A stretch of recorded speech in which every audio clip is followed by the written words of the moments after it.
Ah, the scent of marble dust and political tension. That can only mean one thing.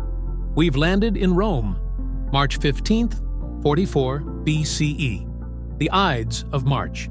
Today, we witness one of history's most infamous betrayals, the assassination of Julius Caesar. But before you picture Caesar in a toga muttering, "Et tu, Brute," let's pause. Because that moment, it's layered with myth, drama, and more twists than a Roman aqueduct.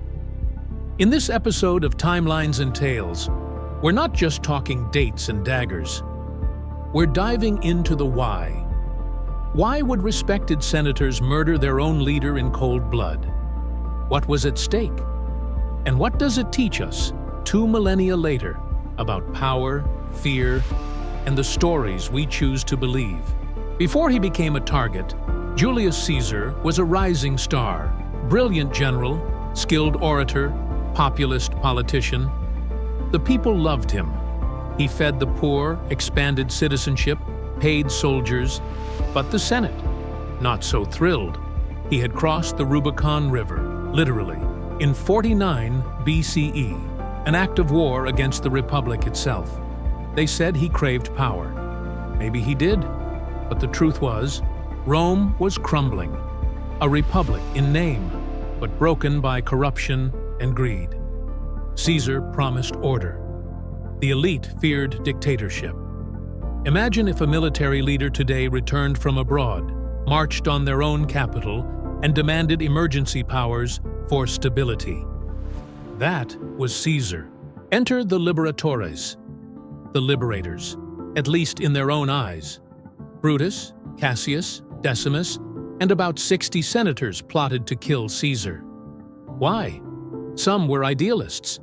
They feared the end of the Republic and believed they were saving Rome. Others? They feared losing influence. Caesar had bypassed the Senate, stacked it with loyalists, and had just been named Dictator Perpetuo. Dictator for life. Dictator for life?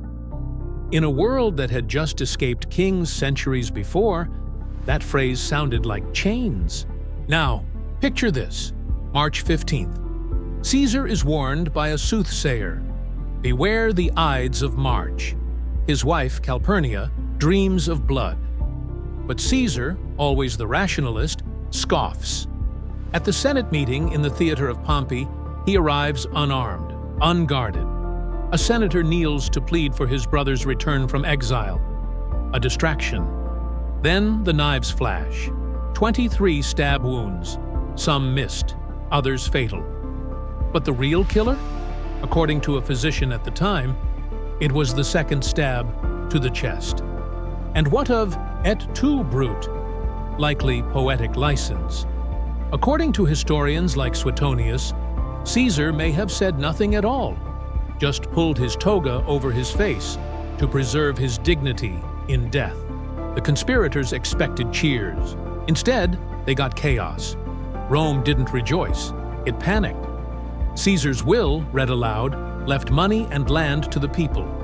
He even adopted his grandnephew, Octavian, a teenager, as his heir. The result? Civil war and the rise of an empire. In killing the dictator, they birthed an emperor. Brutus and Cassius would both die by suicide within 2 years. Octavian, now Augustus, would become Rome's first emperor. The Republic? Gone. So what's the lesson?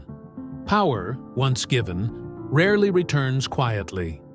The line between hero and tyrant is often drawn after the body falls. And history, oh dear friends, isn't written in stone, but in memory, myth, and motive. Julius Caesar wasn't just assassinated.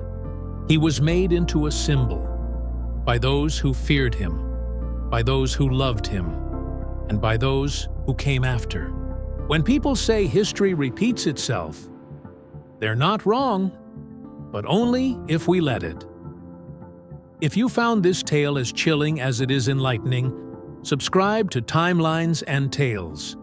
Join me, Professor Epoch, as we hop through history's biggest turning points and uncover the real stories behind the legends.